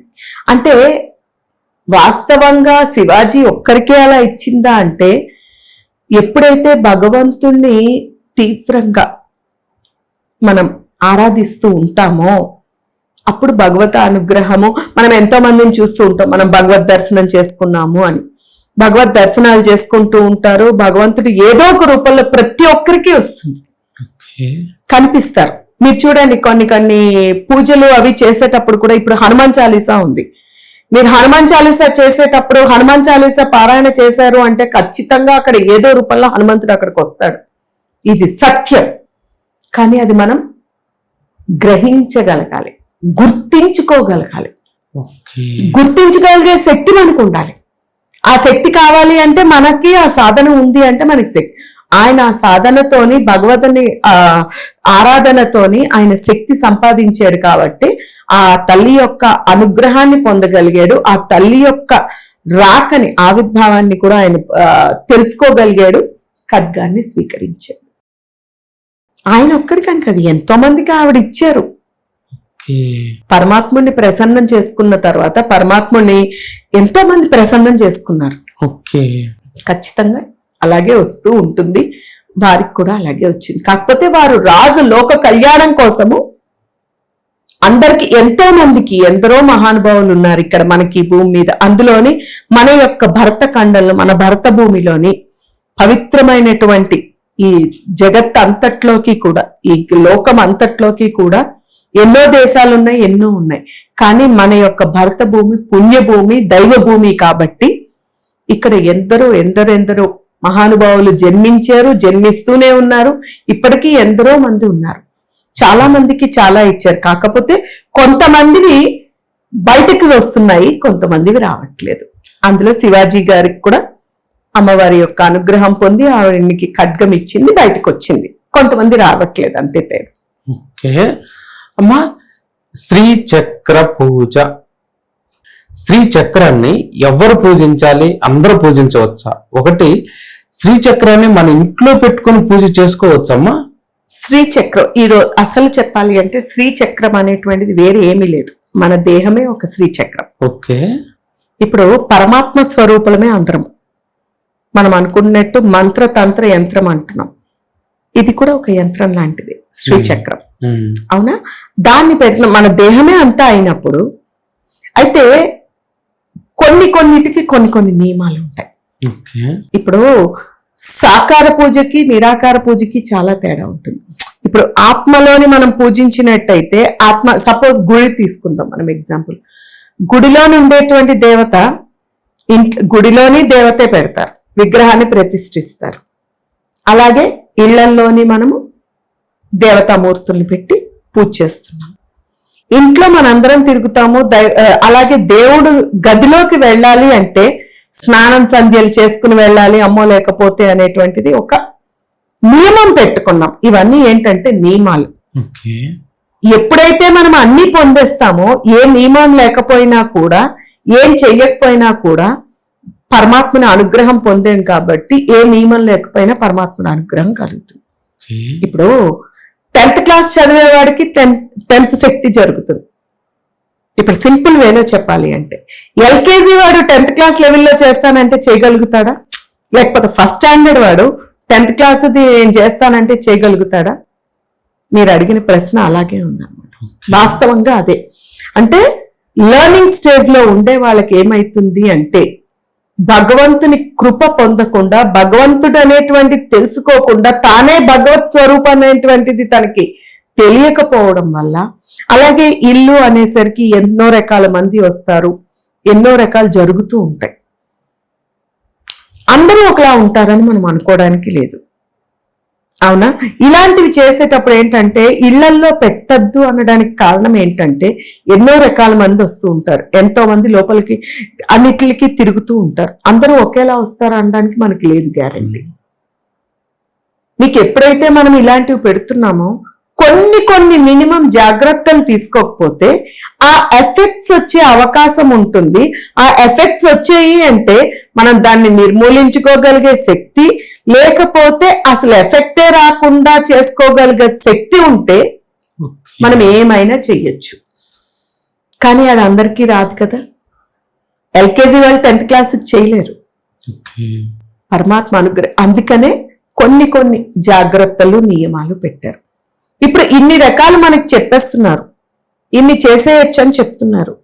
ఆది శంకరాచార్యులు అంతటి గొప్ప వారు ఎవరూ లేరు. అసలు శ్రీచక్రం అనేటువంటిది స్థాపించింది, సృష్టించింది, చేసింది అంతా కూడా వారే. కంచిలోని మొట్టమొదటి పెట్టారు. అలాగే ఆకర్షణ కోసం గోవిందుడి దగ్గర పెట్టాడు. ఇట్లా 4 పీఠాల్లోని శ్రీచక్రాలు పెట్టారు వారు. మరి అన్ని చోట్ల పెట్టినప్పుడు శ్రీశైలంలో కూడా వారే స్థాపించారు శ్రీచక్రాన్ని. అవునా? మరి వాటి దగ్గరికి అందరినీ ఎందుకు వెళ్ళనియరు?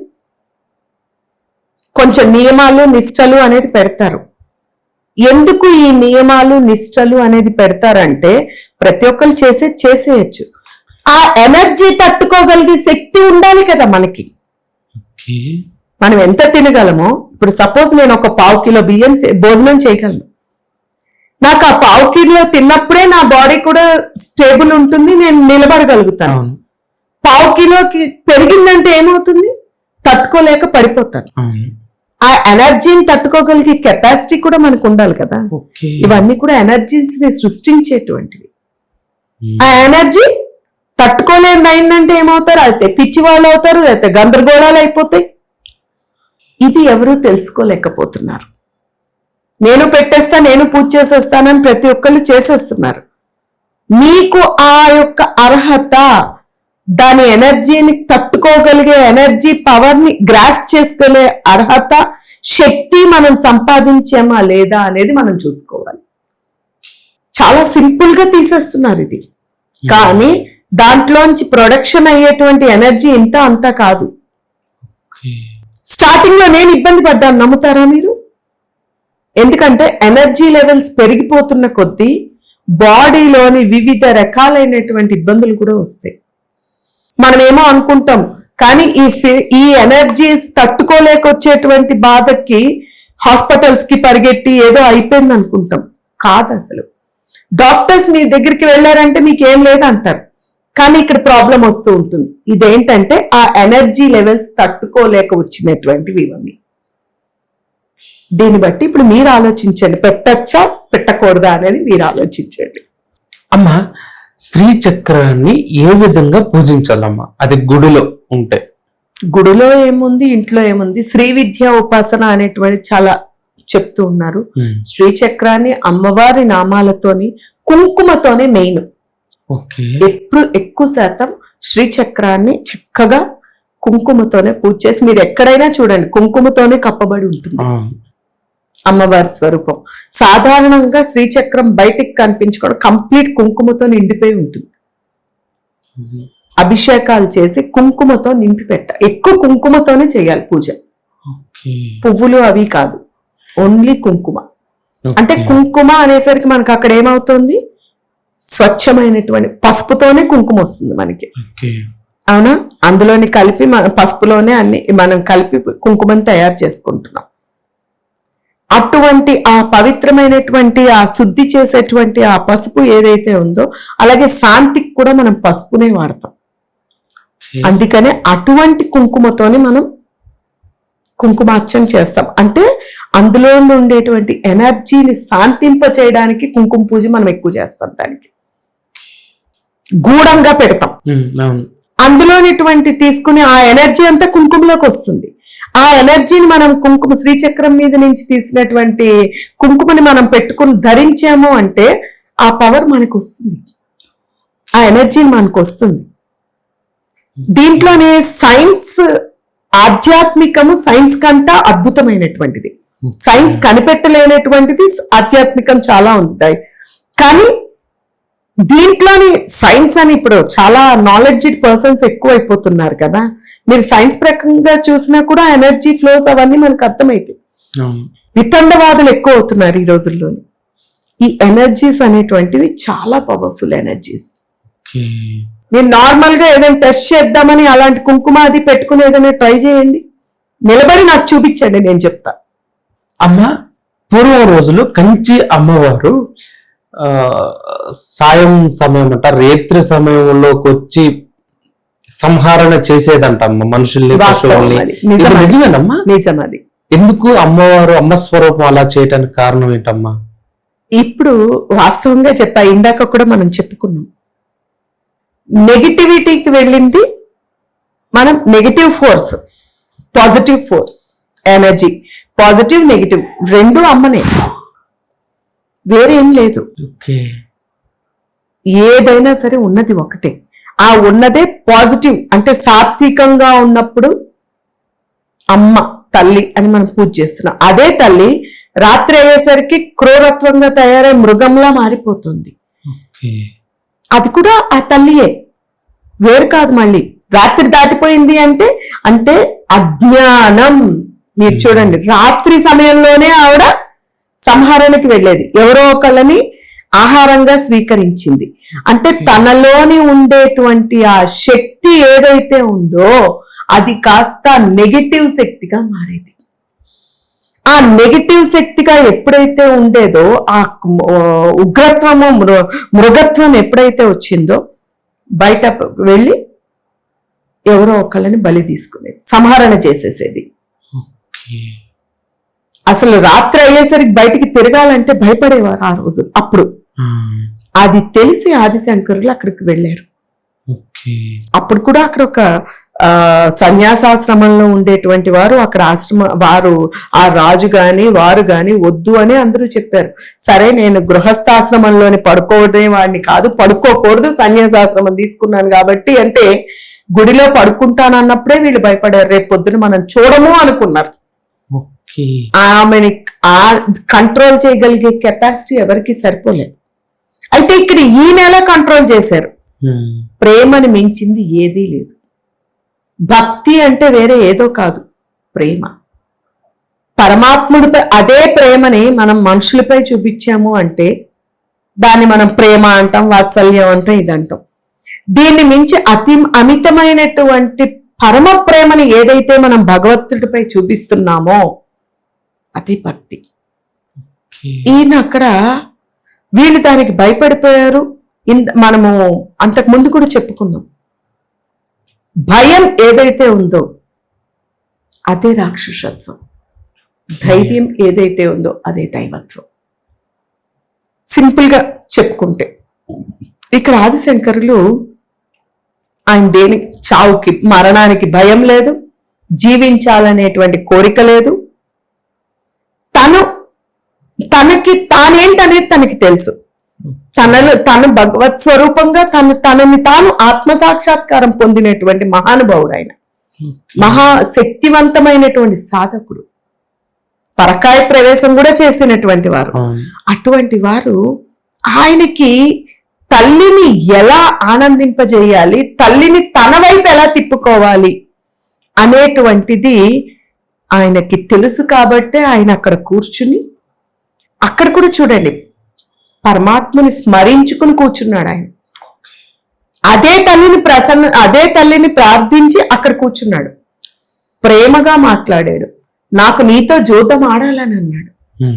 ఇప్పుడు ధైర్యంగా ఒకళ్ళని ఎదుర్కొన్నాం అనుకోండి, ఇప్పుడు 10 మంది గొడవకు వచ్చారు మనకి, మనం భయపడిపోయామంటే అది ఇంకొంచెం ఎక్కువైపోతుంది. అదే ప్రేమగా రండి కూర్చుందాము, అందుకే అంటారు కదా, సంధితో సమకూరును ప్రతిదీ కూడా. శాంతిగా ఏదైనా సాల్వ్ చేయొచ్చు, ప్రేమగా ఒక మనిషినైనా అంతం చేసేయచ్చట. మూర్ఖత్వంగా గొడవతోని వాదనతోని ఏమీ చేయలేం. ఆదిశంకర్లు చేసింది అదే. అక్కడ అమ్మవారిని ప్రేమపూర్వకంగా అమ్మా అని ఎప్పుడైతే సంబోధించాడో అప్పటి వరకు కూడా ఎవరు కూడా ఆ సమయంలోనే ఆవిడ దరిదాపులకి నించోడానికే భయపడేటువంటిది, ఎవడి పిల్లవాడు ఇక్కడ నా దగ్గరికి వచ్చి నిలబడగలిగాడు, అనేటువంటిది ఒక ప్రశ్న ఏర్పడింది ఆవిడకి. ఎప్పుడైతే ఆవిడకి ఆ ప్రశ్న ఏర్పడిందో, సరే ఏంటంటే నీతో జూదం ఆడాలి. సరే ఓడిపోతే నాకు ఆహారం తప్పకుండా నువ్వేదంటే అది, నేను రెడీ అన్నాడు ఆయన. తెలివి. అందుకే మనకి భగవంతుడు కూడా సహకరించినప్పుడు మన విజ్ఞతను మనం ఉపయోగించుకోవాలి. ఇది మనకి చాలా వాటిల్లో పురాణాల్లో కూడా మీకు కనిపిస్తుంది. ఎప్పుడైతే ఏ యొక్క సహకారము మనకి సపోర్ట్ లేదు అనేటప్పుడు మన యొక్క అంటే అంతర్గతంగా గురువు ఖచ్చితంగా ఉంటాడు ప్రతి ఒక్కళ్ళలో. అంటే బయటకు కనిపించేటువంటి గురువులు కాదు, మనలోనే ఒక గురువు దాగుని ఉన్నాడు. ఆ దాగి ఉండేటువంటి ఆ గురువు యొక్క ఇండికేషన్స్ ఏవైతే ఉన్నాయో వాటిని తీసుకుంటూ మనం నడిచేమంటే విజయం తథ్యం. అంతర్గత గురువును పట్టుకో, ఇదే వాస్తవం. ఆయన అదే పని చేశాడు. ఆవిడతో జూదం ఆడాడు. ఎప్పుడు ఏ అవసరం పడిందో ఆవిడ మాటల్లోని మైమారిపింపజేసేసి చక్కగా అందులోని చేశాడు. చివరికి ఈయన ఆవిడ చేతిలో ఓడిపోవడానికి సిద్ధపడ్డాడు. కానీ సిద్ధపడి, ఎందుకంటే తల్లి చేతుల్లోనే ఎవరైనా ఓడిపోవలసిందే. ఎవరైనా సరే భగవత్ చేతుల్లోనే గెలిచిన వాళ్ళు ఎవరు ఉండరు, తల్లి చేతుల్లో ఓడిపోవలసిందే. ఆ టైంకి ఏం చేశాడు ఆయన? తెల్లవారేదాకా దాన్ని లాగదీశాడు. అంటే అందులోని మనకి నీతి ఏంటంటే తెలుసుకుంటే కనుక, అజ్ఞానంతో కొట్టుమిట్టాడుకుంటూ ఉండేటువంటి జీవుడు మానవుడు ఎవరైతే ఉన్నారో ఈ అజ్ఞానంలోని ఉండేటువంటి వాళ్ళని మనకి వెలుగులోకి వచ్చేంత వరకు, అంటే జ్ఞానము వాళ్ళకి వచ్చేంత వరకు కూడా మనం వాళ్ళతో పాటు వాళ్ళని మార్చడానికి ప్రయత్నిస్తూ జ్ఞాన జ్యోతి వాళ్ళల్లో ప్రవేశించేదాకా వాళ్ళని అలా ఉంచి వేయాలి. భగవంతుడికి అంకితం సరెండర్ చేయగలగాలి అనేటువంటిది కూడా మనం అందులో తెలుసుకోవచ్చు.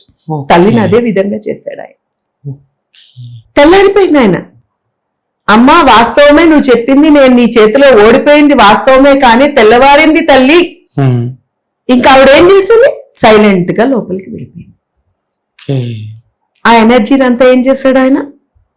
దిగ్బంధనం చేసేసాడు. ఇంకా ఆ రోజు నుంచి ఆగిపోయింది.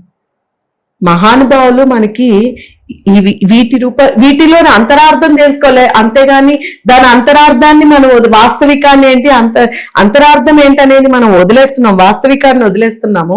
ఆయన ఏదో చేశాడంట, ఆయనకో దండం, చేసిన వాడికి దండం పెడుతున్నాం.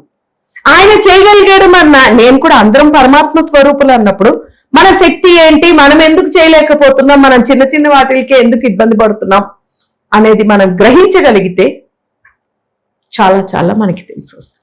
చండీ హోమం ఈ మధ్య కాలంలో అందరూ చేపిస్తున్నారమ్మా. అసలు చండీ హోమాన్ని ఎలా చేపించుకోవాలి, ఎవరు చేపించుకుంటే మంచిది? చండీ హోమం వాస్తవంగా చెప్పాలి అంటే భగవతి అనుగ్రహాన్ని పొందడానికి, భగవతి యొక్క ఆశీస్సులు పొందడానికి ఎక్కువ శాతంగా, అంటే ఎటువంటి గ్రహదోషాలైనా ఎటువంటి సమస్యలైనా, చండీ అంటే ఏంటి? చెండాడేటువంటి శక్తి. ఇక్కడ శక్తి ఉపాసన అంతే, అది శక్తి. ఆహుతులు ఇస్తున్నాము అంటే హోమం అనేటువంటిది ఏంటంటే అగ్నిని సాక్షిగా పెట్టుకొని అగ్ని ద్వారా ఆ దేవతకి మనము ఆహుతులు ఇస్తున్నాము అంటే ఏంటి? ఆహారాన్ని పంపిస్తున్నాం, ప్రసన్నం చేసుకుంటున్నాం అని అర్థం. అక్కడ ఏ హోమమైనా అంతే, మీరు ఏ దేవతా హోమం చేయండి, ఏదైనా చేయండి. హోమం అంటే అర్థం ఏంటంటే ఇది అంటే ఈజీ ప్రసన్నత కోసం. ఇక్కడ ఈజీ అని ఎందుకు అంటున్నామంటే దేవతకి మనం డైరెక్ట్ గా భోజనం పెట్టినా మనం నివేదనలు పెడుతున్నాం. అక్కడ అందరూ నివేదనలు పెడతారు. పరమేశ్వరుని అనుగ్రహం పొంది ఆవిడ నివేదన స్వీకరిస్తుంది. కానీ ఆవిడ తిన్నది అని మనం నమ్ముతామా? ఏది భగవంతుడికి పెట్టినా మనకే కదా అనుకుంటాం. అంటే ఇక్కడ ఈ హోమం అనేది ఏంటంటే భగవంతుడికి ఈ యొక్క భక్తుడికి మధ్యన ఎవరున్నారు? అక్కడ అగ్నిదేవుడు యొక్క మీడియేటర్ ఉండాలి కదా, ఎవరు ఒకళ్ళు. ఈ అగ్నిదేవుడు మీడియేటర్. ఇక్కడ ఈ అగ్నిదేవుడు ద్వారా మనం ఇచ్చేటువంటి ప్రతి ఆహారాన్ని డైరెక్ట్ గా ఆ దేవతలు, మీరు ఏ దేవతలనైతే ప్రసన్నం చేసుకోవాలనుకుంటున్నారో ఆ దేవతలు స్వీకరిస్తారు. ఇప్పుడంటే మనం దేవతలను ఆరాధిస్తున్నాం, రూపాలని ఏర్పాటు చేసి ఈ రూపం ఆ రూపం. కానీ అప్పట్లోని రూపాలు గాని దేవతలు గాని ఏం లేరు. ఆ దేవతలు కూడా చేసేవారు ఏంటంటే పంచభూతాలని వశం చేసుకోవడానికి, వాళ్ళకి కావలసినటువంటి ఏ బూత్, ఇప్పుడు సపోజ్ వర్షాలు పడట్లేదు, వరుణుడిని ప్రసన్నం చేసుకోవడానికి వరుణుడికి యజ్ఞం చేసేవారు.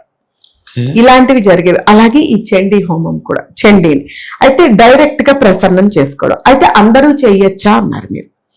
ఇక్కడ అందరూ అంటే మీకు దాని గురించి ఏమీ తెలియకుండా మీరు ఎలా చేయగలుగుతారు? అవునా? ఇప్పుడు నా ఇష్టం ఏంటో మీకు తెలియదు, నాకేం కావాలో మీకు తెలియదు. మీరు ఏది పడితే అది ఇస్తే నేను ప్రసన్నం అయిపోతానా? నేను మీకు క్లోజ్ అయిపోతానా? అవ్వను. నాకు ఇష్టమైంది ఇచ్చి నాతో ఫ్రెండ్షిప్ చేయాలంటే మీరు చేయగలుగుతారు. కానీ నాకు ఇష్టమైంది మీకు ఎప్పుడు తెలుస్తుంది? నాతో మీకు కొంచెం సన్నిహితం ఏర్పడినప్పుడు తెలుస్తుంది. సేమ్ ఇది కూడా అంతే అన్నమాట.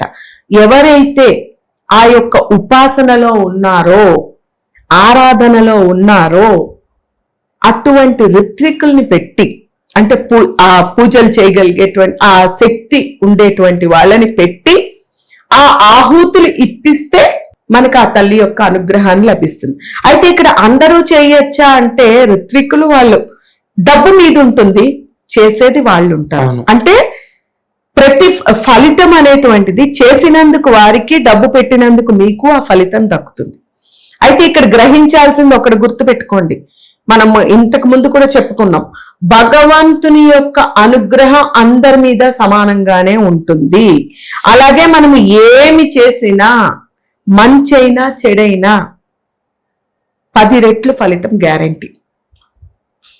భగవంతునికి మనం ఏమి చేసినా, మనము ₹1 పెట్టామంటే 10 రూపాయలు గ్యారంటీ ఫలితం. అయితే ఇక్కడ ఫలితం వస్తుంది కదా మనం చేసేయచ్చు అనుకుంటామేమో. ధర్మబద్ధంగా సత్వగుణంగా సంపాదించినటువంటి ధనంతోని మనం చేసి ధర్మబద్ధమైనటువంటి కోరికతో మనం యజ్ఞం చేసినట్టయితే మన ఫలితం కూడా అలాగే ధర్మబద్ధంగా ఉంటుంది. 10 మందిని అన్యాయం చేసి మనం 10 మందికి అన్యాయంగా సంపాదించిన డబ్బుతోనో, లేకపోతే ఏ రకంగా అయినా కానీ చెడుగా వచ్చిన డబ్బుతోని కనుక మనం ఆ యజ్ఞం చేయించినట్టయితే, ఎందుకంటే చండీ హోమం అనేటువంటిదే కొంచెం ధనంతో కూడుకున్నటువంటిది. ఎందుకంటే ఆహుతులకి ఆవిడికి ఇష్టమైనటువంటివి అన్నిటివి సుగంధ ద్రవ్యాలు కానీ ఇవన్నీ చాలా కొంచెం కాస్ట్ తో కూడుకున్నటువంటిది.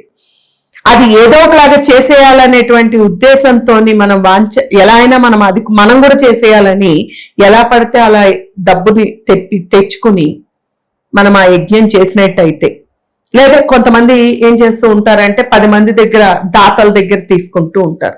అందరి దగ్గర అంత వచ్చిన డబ్బు, అందరూ ఇచ్చిన డబ్బు మనకి కరెక్ట్ అయిన డబ్బు అని కూడా అనలేము. కొంతమంది పాపాలు పోవాలి, సరే మనం దీనికి ఇస్తే పాపాలు పోతాయి, మనం చేసిన తప్పులు పోతాయి అనుకుంటాం.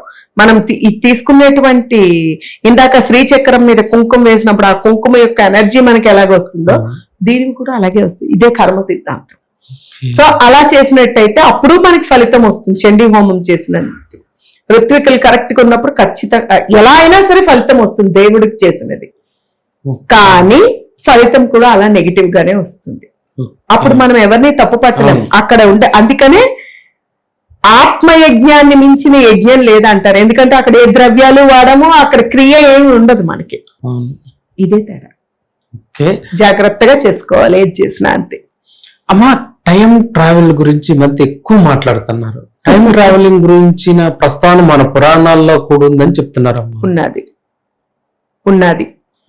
టైం ట్రావెల్ అనేటువంటిది ఇప్పుడు కాదు, ఎప్పటి నుంచో ఉంది. ఇప్పుడు టైం ట్రావెల్ అని పెట్టారు, కానీ అప్పట్లోని అది లేకపోతే మనం చాలా మందిని చూసాం.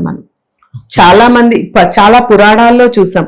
వాళ్ళు వచ్చేసరికి ఇలా జరిగిపోయింది, అలా జరిగిపోయింది. అప్పటికి వెళ్ళేసరికి ఇప్పుడు చిన్న వయసులోనే బయటకు వచ్చిన తర్వాత వాళ్ళు అక్కడికి వెళ్ళేసరికి వీళ్ళు ముసలి వాళ్ళు అక్కడ ఎన్నెన్నో మార్పులు జరిగిపోయాయి అనేది మనం విన్నాం. ఇది వాస్తవం. అంటే సాధనతోనే ఇవన్నీ వస్తాయి. ఎప్పుడైతే మీకు శక్తి పెరుగుతూ ఉంటుందో, ఇప్పుడు సపోజ్ అమ్మా ఇప్పటికి కూడా మనకి ఏమంటారు, వీళ్ళు ఉన్నారు, హనుమంతుల వారు ఉన్నారు, అవునా? అలాగే కొంతమంది ఉన్నారు. వీరందరూ కూడా అప్పటి నుంచి ఇప్పటి వరకు కూడా వాళ్ళు ఉన్నారు. ఎందుకంటే సజీవులుగా ఉన్నది వాళ్లే, కొంతమంది మాత్రమే. మరి వాళ్ళు అప్పటి సత్యయుగం నుంచి వాళ్ళు ఉన్నారు. మరి దీన్ని కూడా టైం ట్రావెల్ కిందకే వస్తుంది. వాళ్ళు అంతకు ముందు అప్పుడు ఉన్నారు, ఇప్పుడు ఉన్నారు. ఇప్పటికీ యవనంగానే ఉన్నారు వాళ్ళు, అప్పుడు యవనంగానే ఉన్నారు వాళ్ళు. Time travel is nothing but ఏంటంటే వెనక్కి వెళ్ళడం లేదా ముందుకు వెళ్ళడం ఏదో ఒకటి ఉంటుంది. వీళ్ళు వెళుతూనే ఉన్నారు. వాళ్ళు వాళ్ళ ధ్యానంలో కూర్చునిపోయి కళ్ళు తెరిచి చూస్తే పరశురాముడు ఈ మధ్యకాలంలో ఎవరో కనిపెట్టామని కూడా అన్నారు. ఆయన కళ్ళు తెరిసరికి ఆయన ఎలా ఉన్నవాడు అలాగే ఉన్నాడు ఆయన. మనం వెనక్కి వెళ్ళి చూస్తే పరశురాములు వారు అంతేనే కదా, హనుమంతులు వారు. మనకి దీనికి బెస్ట్ ఎగ్జాంపుల్ రామాయణ కాలంలోని హనుమంతుల వారు రాముడిని చూశారు. రాముడితో పాటు సన్నిహితంగా ఎంతో సఖ్యంగా ఉండి ఆయన యొక్క శిష్యుడిగా అలా ఉన్నారు.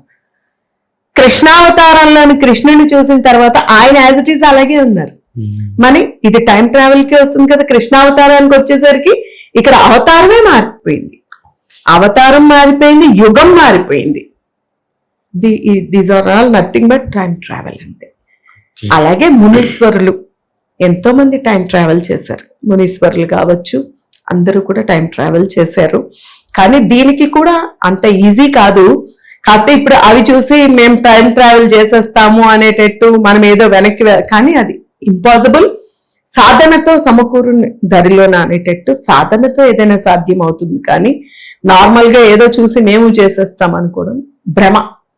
ఓకే అమ్మా, శ్రీరామచంద్రమూర్తి సీతామాత దూరం అయినప్పుడు అమ్మవారిని ఉపాసించాడని చెప్తున్నారు. అమ్మ, అనేది నిజమనేది? వాస్తవం. దేవి భాగవతంలో మీకు స్పష్టంగా కనిపిస్తుంది.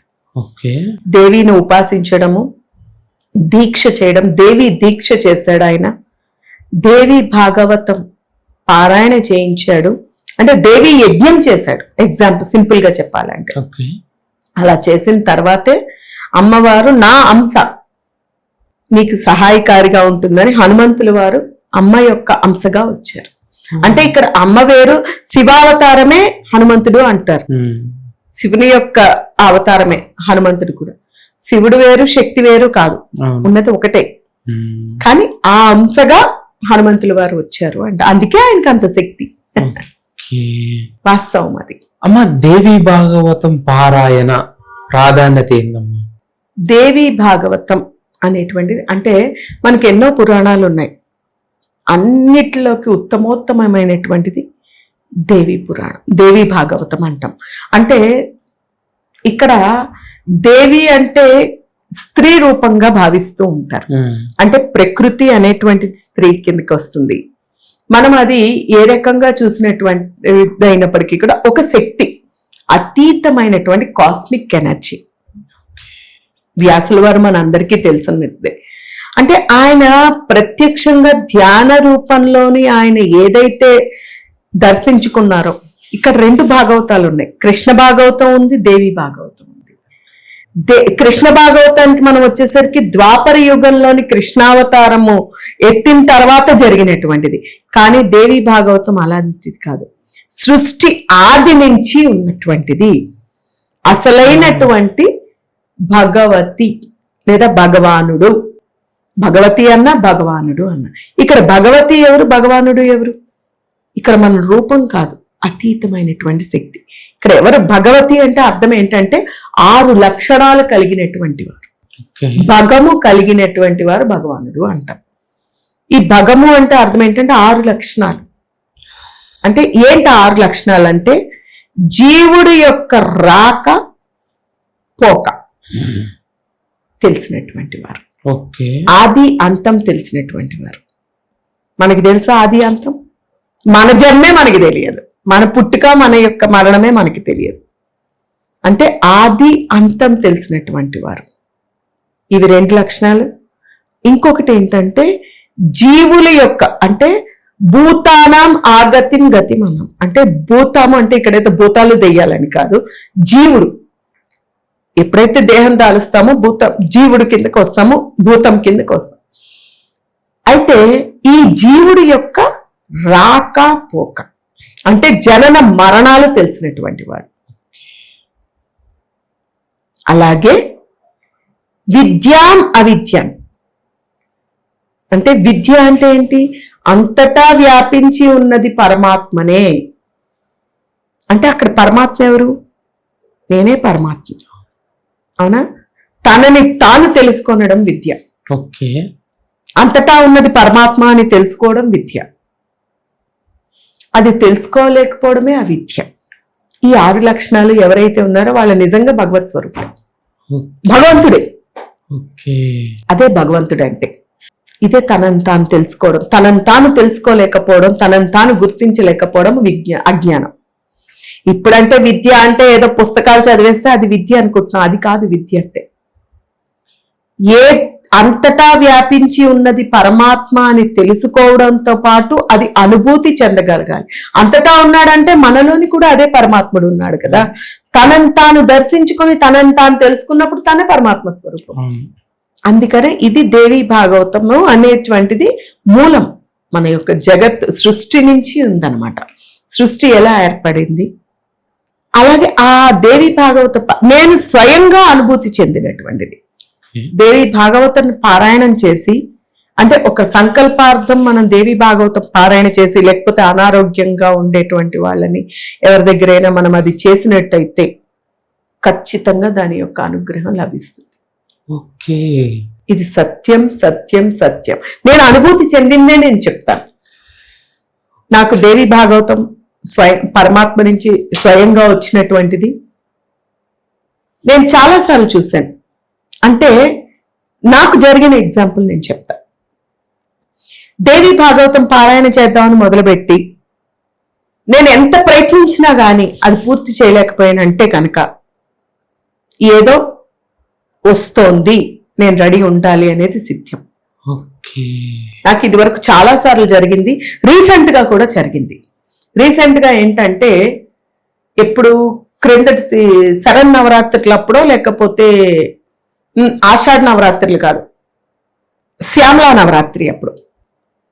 శ్యామలా నవరాత్రి అంటే మొన్న మాఘమాసంలో నేను ప్రతి నవరాత్రికి దేవి యజ్ఞం ఎలా చేయాలో అదే విధంగా దేవి పారాయణ, మన దేవి భాగవత పారాయణ, కుంకుమార్చన, లలిత అన్ని యాజ్ ఇట్ ఈజ్ వారు ఎలా చెప్పారో నేను, అంటే అందులో ఎలా చెప్పారో నేను అదే ఫాలో అవుతూ ఉంటాను. అమ్మవారు ఎలా ఆజ్ఞేస్తే అలా.